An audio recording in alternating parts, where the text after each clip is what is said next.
ইপিডিডাইমেল cyst হচ্ছে পুরুষের অন্ডকোষে যে দুইটা অন্ডকোষ রয়েছে, দুইটা অন্ডকোষের উপরে দুটি গ্ল্যান্ড থাকে, যে গ্ল্যান্ডকে ইংরেজিতে ইপিডিডাইমিস গ্ল্যান্ড বলে। ওই ইপিডিডাইমিস গ্ল্যান্ডটি দেখতে কাজু বাদামের মতো, অর্থাৎ দুইটা অন্ডকোষের উপরে দুটি কাজু বাদাম আকৃতির গ্ল্যান্ড থাকে। সেই গ্ল্যান্ডে স্পাম উৎপাদন হয়, শুক্রাণু উৎপাদন হয়। শুক্রাণুর দ্বারা পুরুষ সন্তানের পিতা হয়, অর্থাৎ পুরুষ যৌনসঙ্গম করলে তার বাচ্চা কাচ্চা হয়। তো এই শুক্রাণু উৎপাদনটা কমে যায় যদি ইপিডিডাইমিস গ্ল্যান্ডে টিউমার হয়, যেটাকে ইপিডিডাইমাল সিস্ট বলে।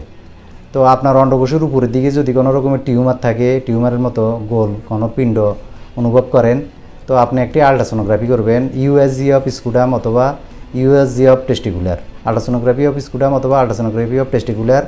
এই আল্ট্রাটি করলে যদি সেখানে উল্লেখ করা থাকে লেফট সাইডের ইপিডিডাইমাল সিস্ট অথবা রাইট সাইড ইপিডিডাইমাল সিস্ট অথবা বোথ সাইডের বেলেটেরিয়াল ইপিডিডাইমাল সিস্ট, তাহলে আপনি বুঝতে পারবেন যে আপনার ইপিডিডাইমাল সিস্ট হয়েছে, অর্থাৎ জলযুক্ত টিউমার হয়েছে, যেটা আঙ্গুরের মতো দেখতে, এক ধরনের টিউমার, ভিতরে পানি থাকে।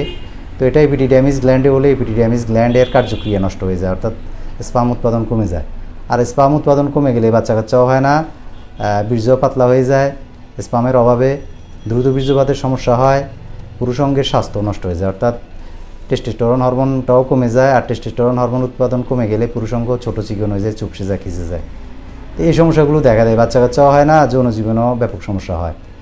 তো এটা থেকে নিস্তার পেতে আপনি অবশ্যই হোমিও চিকিৎসা গ্রহণ করবেন। হোমিওপ্যাথিক চিকিৎসা গ্রহণ করলে, ক্লাসিক্যাল হোমিওপ্যাথিক চিকিৎসা গ্রহণ করলে বিনা পার্শ্ব প্রতিক্রিয়ায় আপনার ইপিডিডাইমিস গ্ল্যান্ডের যে সিস্ট টিউমার সেটা দূর হবে, কোনো রকমের পার্শ্ব প্রতিক্রিয়া হবে না।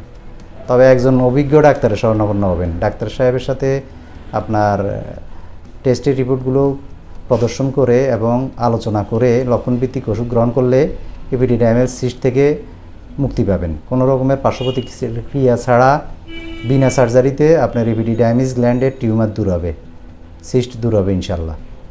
আজকে এই পর্যন্তই, সবাই ভালো থাকবেন। আসসালামু আলাইকুম ওয়া রাহমাতুল্লাহি ওয়া বারাকাতুহু।